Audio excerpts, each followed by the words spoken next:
Hello friends, welcome to arts info. मेरा नाम रीता चौधरी। आशा करती हूँ आप सभी लोग स्वस्थ होंगे, अच्छे होंगे, ऐसे ही अपना और अपने परिवार वालों का ध्यान रखें, स्वस्थ रहें, अच्छे रहें, मस्त रहें।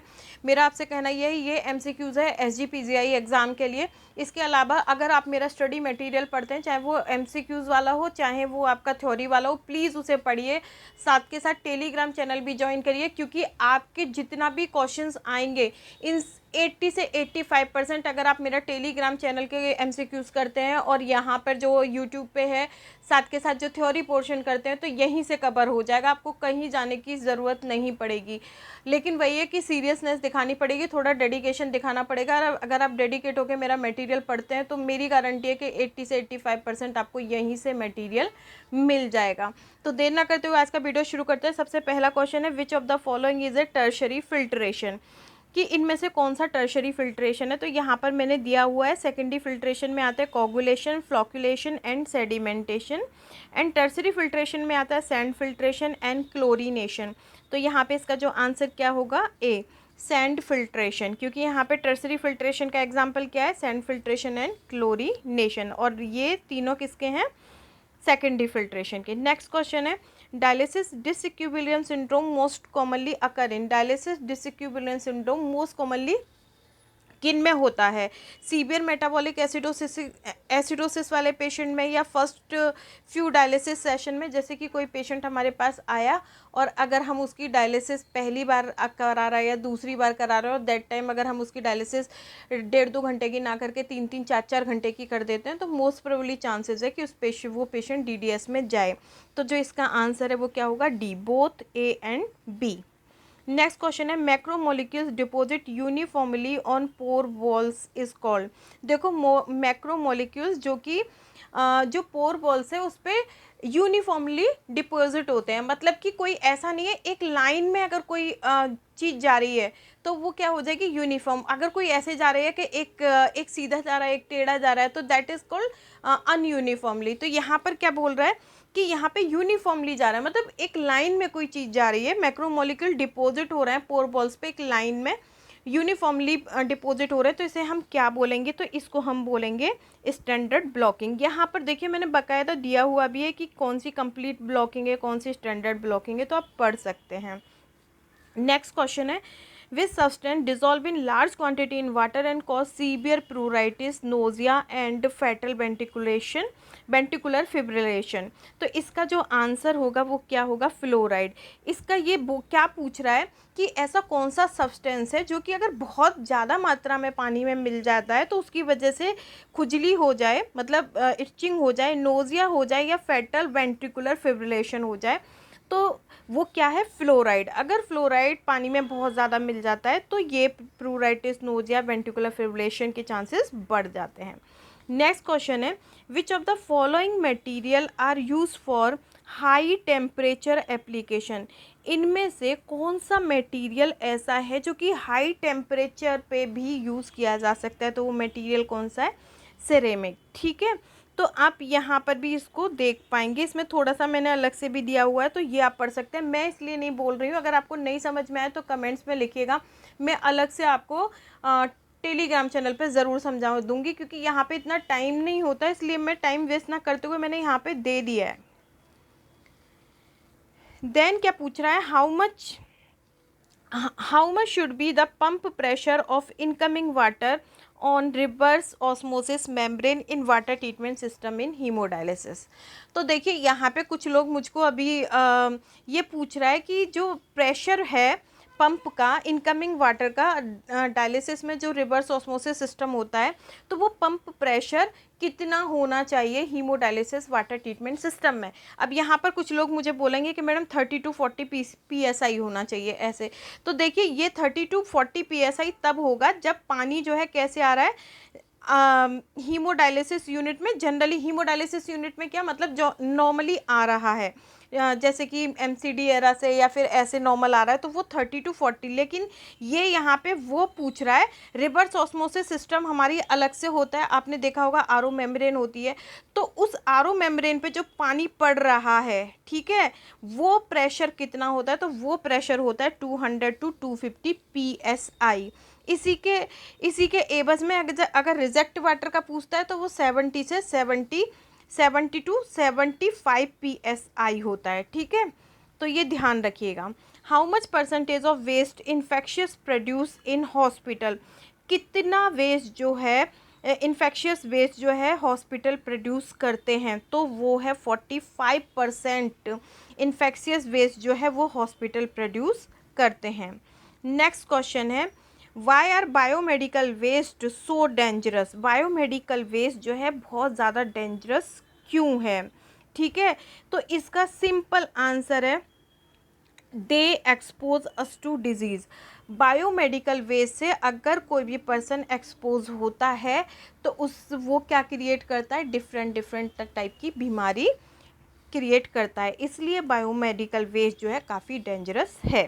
नेक्स्ट आता है which microorganism adhering to the membrane surface forming a gel layer, तो इसमें बोला जा रहा है कि which microorganism adhering to the membrane surface, कौन सा माइक्रो ऑर्गेनिज्म है जो कि मेम्ब्रेन सरफेस से चिपक कर एक जेल लेयर फॉर्म करेगा, तो वो क्या है, बायोफिल्म, ठीक है, यहाँ पर मैंने दिया हुआ भी है तो आप इसे पढ़िएगा। नहीं आता है तो मुझे बताइएगा ज़रूर कमेंट्स में, मैं आपको टेलीग्राम पे ज़रूर बताऊँगी।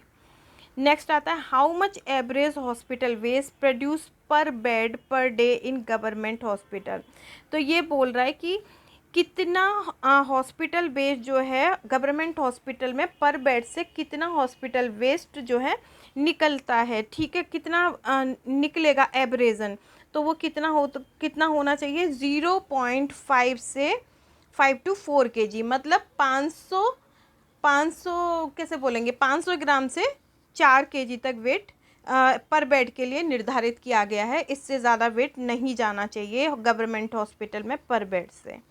नेक्स्ट है what is the condition where numbness of the feet, वो कंडीशन जिसमें फीट में हैंड्स में क्या हो जाती है, नमनेस हो जाती है, common among long term dialysis patient, वो कंडीशन क्या है जिसमें क्या हो जाए कि जो डायलिसिस पेशेंट जो बहुत समय से डायलिसिस करा रहे होते हैं उनमें क्या होता है, जैसे कि कोई पेशेंट 5 साल से 8 साल से 10 साल से डायलिसिस करा रहा होता है, उसके एक समय बाद हाथों में और पैरों में ना नमनेस आ जाती है, तो वो ऐसा क्यों होता है, तो वो होता है पेरिफेरल न्यूरोपैथी के कारण, ठीक है। नेक्स्ट क्वेश्चन है which of the following is a treatment for hyperphosphataemia, इसमें से कौन सा है जो कि हाइपरफॉस्फेटीमिया का ट्रीटमेंट है, तो वो है लेंथेनम कार्बोनेट, ठीक है, अगर किसी पेशेंट को हाइपरफॉस्फेटीमिया होता है तो उसको लेंथेनम कार्बोनेट दिया जाता है।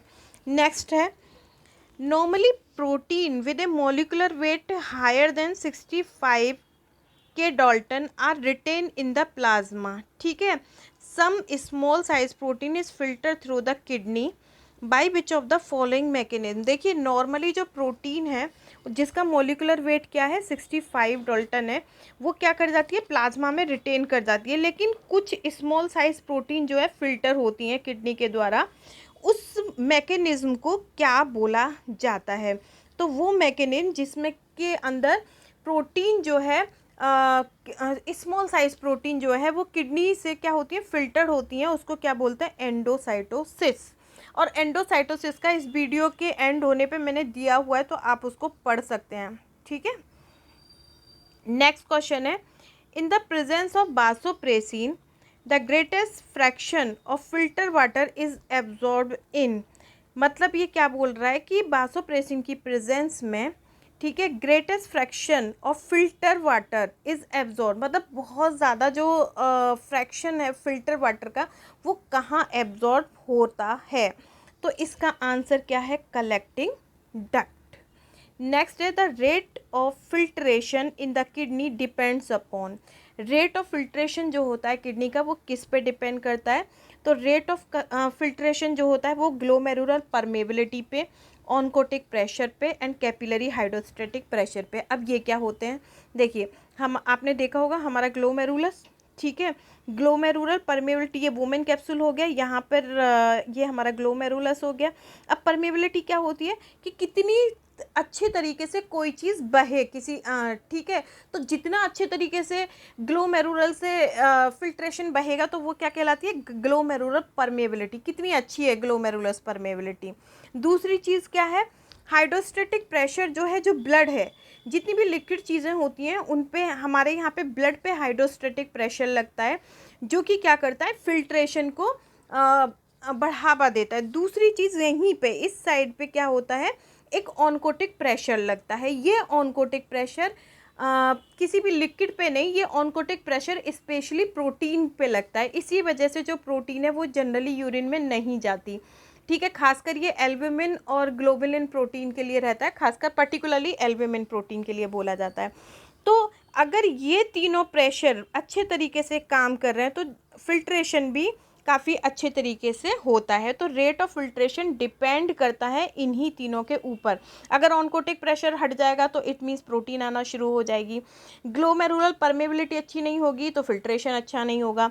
कैपिलरी हाइड्रोस्टेटिक प्रेशर अगर हट जाता है तो भी फिल्ट्रेशन नहीं होगा। तो ये तीनों के ऊपर जो है फिल्ट्रेशन डिपेंड करता है किडनी का। नेक्स्ट क्वेश्चन है, which of the following factor increase, इसका आंसर होगा डी। फिर ये बोल रहा है कि which of the following factor increase the glomerular filtration rate, इनमें से कौन सा ऐसा फैक्टर है जो ग्लोमेरुलर फिल्ट्रेशन रेट को इंक्रीज करेगा, तो वो क्या है, डोपामिन।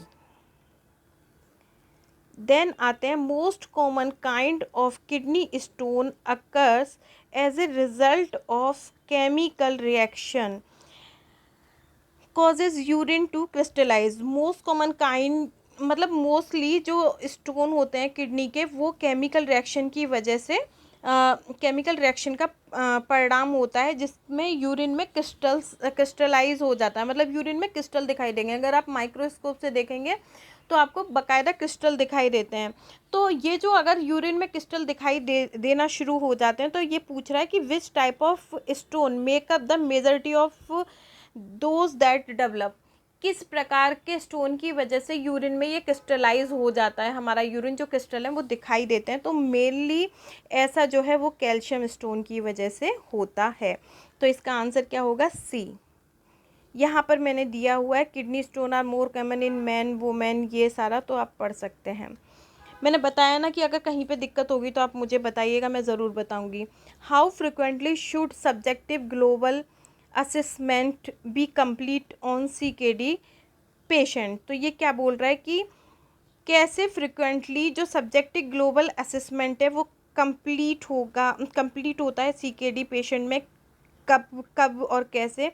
तो ये क्या है, क्वार्टरली, ठीक है।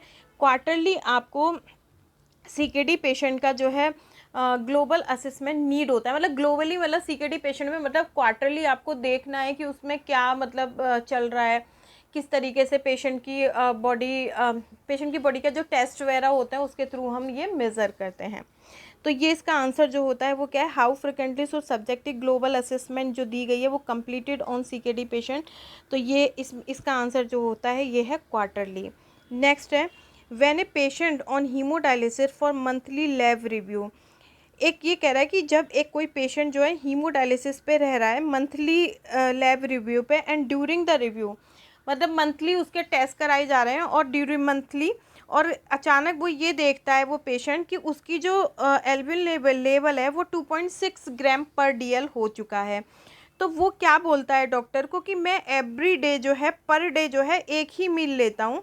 तो वो एक ही मील ले रहा हूँ और फिर भी मतलब मेरा ये एल्ब्यूमिन इतना है, तो मैं ऐसी कौन सी मीट या ऐसा कौन सा खाना यूज़ करूँ जिसकी वजह से मेरा ये जो लेवल है प्रोटीन का ये डाउन चला जाए।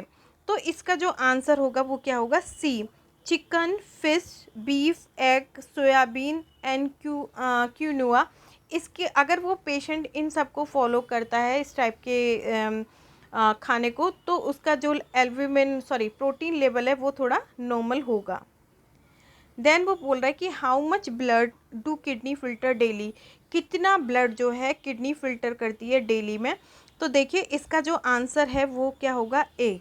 इसका आंसर क्या होगा, ए, 45 गैलन्स। इसी को अगर हम लीटर में करेंगे तो ये 180 लीटर हो जाएगा।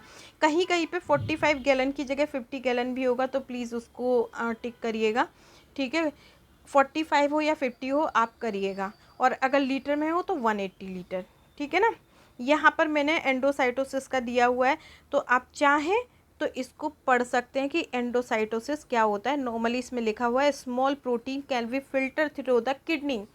स्मॉल प्रोटीन जो होती हैं वो किडनी में फिल्टर होती हैं, ठीक है। तो ये जो प्रोसेस है जिसमें किडनी में फिल्टर होती हैं स्मॉल प्रोटीन, इसको हम क्या बोलते हैं, एंडोसाइटोसिस बोलते हैं। क्या होता है, कैसे होता है, ये भी मैंने बताया हुआ है। फिर भी कहीं पे भी कन्फ्यूज़न हो तो आप मुझे बताइएगा, मैं ज़रूर बताऊंगी आपको। Thank you.